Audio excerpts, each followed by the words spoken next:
Bitcoin world media में आपका स्वागत है, जहां हम करेंगे क्रिप्टो की बात आपके साथ।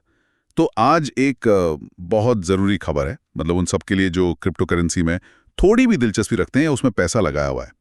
मद्रास हाई कोर्ट से एक बड़ा फैसला आया है। नमस्ते। हाँ, बिल्कुल, ये एक अहम फैसला है। जस्टिस एन आनंद वेंकटेश ने ये कहा है और इससे ना क्रिप्टो को लेकर जो एक धुंधलापन था वो शायद थोड़ा कम होगा। तो मतलब कोर्ट ने क्या कहा है साफ शब्दों में? देखिए, कोर्ट ने कहा है कि क्रिप्टो करेंसी को अब भारत में प्रॉपर्टी माना जाएगा, संपत्ति। पर ये तो डिजिटल है, इसे छू नहीं सकते, सरकारी पैसा भी नहीं है। हाँ, वही जज साहब ने यही समझाया कि भले ही हम इसे छू नहीं सकते या ये रुपए पैसे जैसा नहीं है, फिर भी इसमें वो सारे गुण हैं जो एक संपत्ति में होते हैं। अच्छा, जैसे क्या गुण? जैसे देखिए, हर क्रिप्टो की अपनी पहचान है ना। बिटकॉइन अलग है, XRP बिल्कुल अलग। हाँ, वो तो है। इसे एक इंसान से दूसरे को भेजा जा सकता है, मतलब ट्रांसफर हो सकता है। और सबसे जरूरी बात, इसका कंट्रोल वो प्राइवेट कीज के जरिए सिर्फ मालिक के पास होता है, पूरी तरह से। हाँ, ये प्राइवेट की वाला फंडा तो है, मतलब इस पर कब्जा हो सकता है एक तरह से। बिल्कुल, यही कोर्ट ने कहा कि इसे कब्जे में रखा जा सकता है, इसे इस्तेमाल कर सकते हैं और यहाँ तक कि इसे किसी ट्रस्ट में भी रख सकते हैं, जैसे हम जमीन जायदाद रखते हैं। अच्छा, ठीक है। और ये बात सामने कैसे आई? कोई केस चल रहा था? जी हाँ, ये एक केस के दौरान हुआ।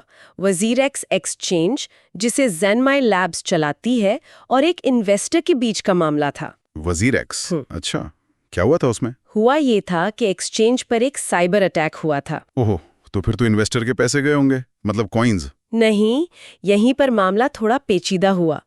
उस इन्वेस्टर ने XRP कॉइन्स रखे हुए थे। XRP? हाँ, और जो अटैक हुआ था ना, वो हुआ था इथीरियम बेस्ड टोकन्स पर। XRP की टेक्नोलॉजी अलग है। अच्छा, हाँ, वो बच गए। हाँ, कोर्ट ने यही माना कि इन्वेस्टर के XRP कॉइन्स उस अटैक का हिस्सा नहीं थे, क्योंकि अटैक दूसरी चीज पर हुआ था, तो उनके कॉइन्स सुरक्षित थे और एक्सचेंज को वापस देने को कहा गया। सही है। इसमें एक और बात थी ना कि कंपनी शायद सिंगापुर से जुड़ी थी, फिर भारत में केस कैसे? हाँ, ये दलील दी गई थी, पर कोर्ट ने कहा कि देखिए, ट्रांजैक्शन तो भारत में हुआ ना। इन्वेस्टर भारतीय बैंक इस्तेमाल कर रहा था, तो फिर भारतीय कोर्ट को पूरा हक है सुनवाई का। जगह से उतना फर्क नहीं पड़ता अगर पैसों का आना जाना भारत से जुड़ा है। मतलब अब क्रिप्टो वाले मामलों में भारतीय कानून लागू होगा, ये साफ हो गया। जी, और जज साहब ने एक्सचेंजेस को भी चेताया, कहा कि भाई आपको भी दूसरे धंधों की तरह ठीक से नियम कानून से काम करना होगा। और ये भी याद दिलाया कि इनकम टैक्स कानून में भी क्रिप्टो को वर्चुअल डिजिटल एसेट माना गया है, तो अब ये कोई हवा चीज नहीं रही। सही बात है। तो अब आते हैं उस सवाल पे जो शायद सबके मन में होगा, क्वेश्चन। इस नए फैसले से आम क्रिप्टो यूजर को, मतलब जिसके पास थोड़े बहुत कॉइन्स हैं, उसको क्या फायदा है? आंसर देखिए, सीधा फायदा ये है कि अब आपकी क्रिप्टो होल्डिंग्स की कानूनी हैसियत बढ़ गई है। वो अब ऑफिशियली आपकी संपत्ति है। हाँ। तो अगर कल को भगवान न करे कोई गड़बड़ होती है, मान लीजिए कोई एक्सचेंज पैसे रोक लेता है या कोई धोखा हो जाता है, तो आपके पास अब एक ज्यादा मजबूत कानूनी आधार है।